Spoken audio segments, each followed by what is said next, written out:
Hey, welcome back. It's your boy Will J. Let's get into some deck brewing shenanigans. We've been diving into some of the new legendaries of New Capenna, and for this video, we're gonna keep it locked right here in the mean streets of this city built by angels. Our featured commander is the most gangster of all those legendaries, og-nise, the Dragon Slash. Og-nise, or Ognis if you want to pronounce his name like a substitute teacher, is a 4-mana value 3/3 Viashino warrior that costs 1 and Jund, with the flexibility of hybrid mana that allows you to pay red instead of black and or green. He has haste, which is perfect because whenever a creature we control with haste attacks, we create a tapped treasure token. So this guy can produce a treasure himself when he attacks, and with the right support, he can be a treasure production engine. We're gonna wanna be leaning into this in a combo style type of build, but unlike most combo decks, we will keep the pressure on. We're gonna ramp, play spells, attack, ramp some more, play more spells, and take it from there. The deck we're gonna be running is called Get Rich or Die Tryin. We're gonna wanna make treasures, lots of it.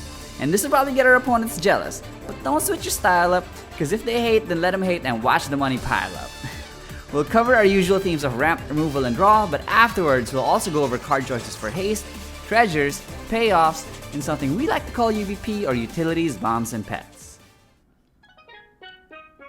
Jund is pretty good at ramp, and while green gives us access to land ramp, don't forget that there are other ways to ramp too. In particular, creature ramp is a thing, and it's a thing that we want to take advantage of. Ignoble Hierarch, Birds of Paradise, and Paradise Druid are low curve creatures that tap for any color, which is great for a tricolor deck. But if you don't have these, remember that there are budget options, say like an Ornithopter of Paradise. 2-mana value is the sweet spot here because OG's a 4-mana value creature who you want to be playing on turn 3. For other sources of ramp, Dig Up is a card that I'm semi-interested in because it has the flexibility to be a tutor mid-game or to land in the early game. Since we're hoping to produce lots of treasures, Inspiring Statuary lets us basically tap them all for 1 generic without having to sacrifice them. Grand Warlord Rada is a 4-mana value 3/4 with haste, so it triggers OG and it also gives mana if we attack. Again, keep your ramp curve low because we want to be bursting out the gates with some consistency. Jund has great permanent removal options, and the staples are the staples for a reason, right? They get rid of pretty much any permanent, and so not a lot to talk about here.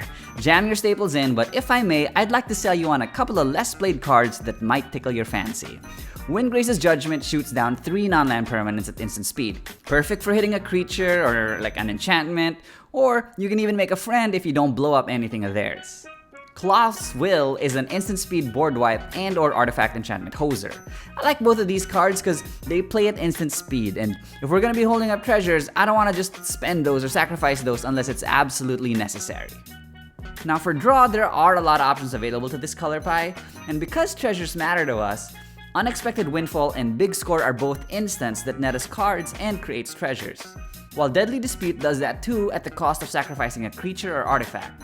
We do want to be playing draw spells across the curve though, so Night's Whisper and Painful Truths are solid 2 and 3 drops, while Return of the Wild Speaker and Rishkar's Expertise are good top and burst draw spells, with Return of the Wild Speaker also being an instant.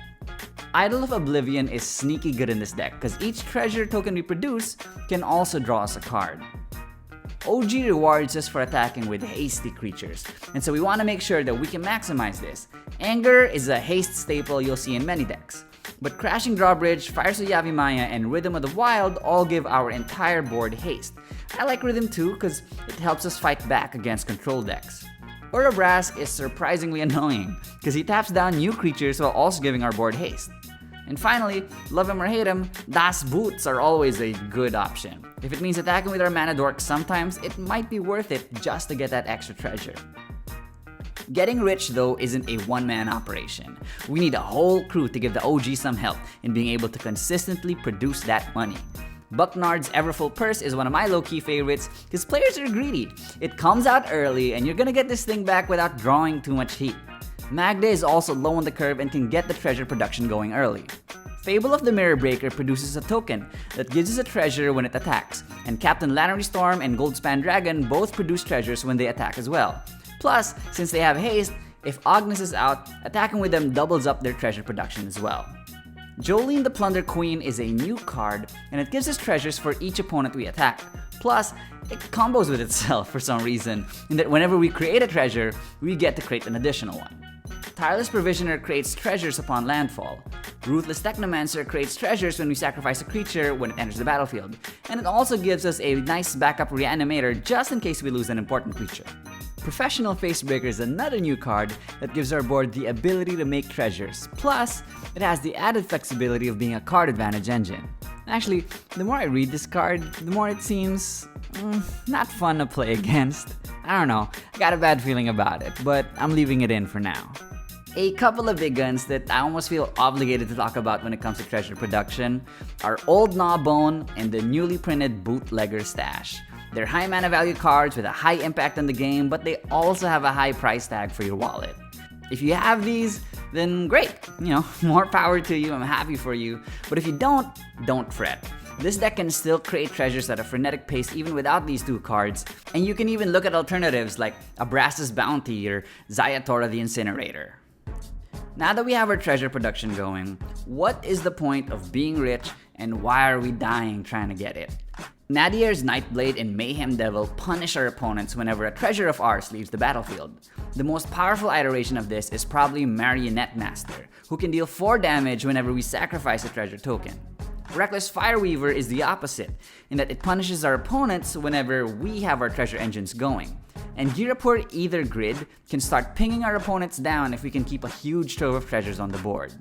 There are some outright win the game cards that we can run. Revel in Riches is a game ender if we can make it to our upkeep with 10 treasures intact. And Hellkite Tyrant, which can be a target for Magda's ability by the way, wins us the game if we have 20 artifacts at the beginning of our upkeep. These upkeep clauses might sound annoying, but they give our opponents a chance to fight back or even take us out. This helps heighten the tension in the game because the win isn't guaranteed, and I think that just makes for good gameplay. For UBP, we're looking to fill in some gaps, and there are a bunch of ways to go about it depending on what you have or what you enjoy playing. Doubling Season and Parallel Lives are the top of mind high-priced token doublers, but Zorn and Wolfgar Icewind Dale are much more budget-friendly cards that can still make this deck explode and usually are still able to double our treasure production anyway. Loyal Apprentice is a really solid card for me that plays well with OG because of the consistent hasty creature it keeps on producing. Elemental Mastery is an aura that creates a bunch of hasty creatures and paired with OG's ability essentially reads create treasures equal to enchanted creatures' power.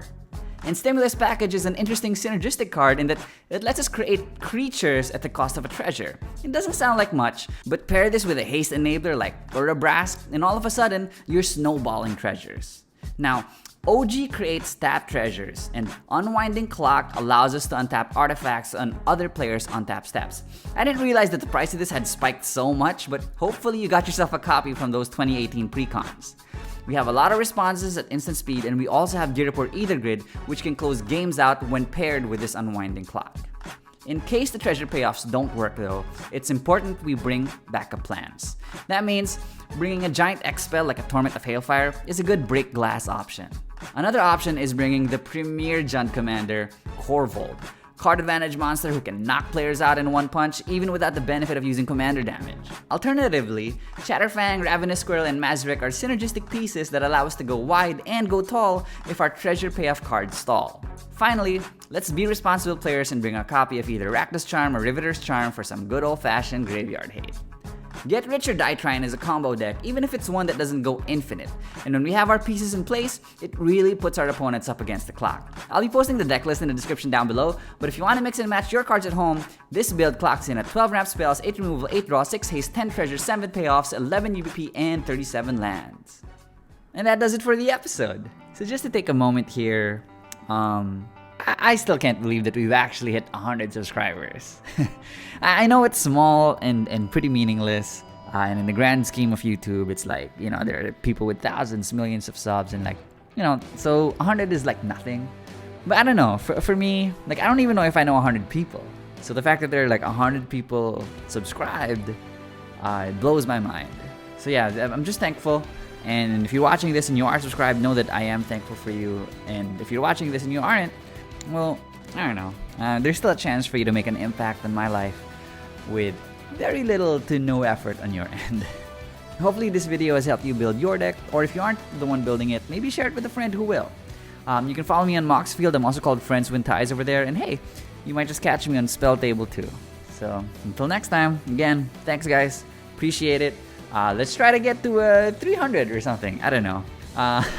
Till next time, see you, pals.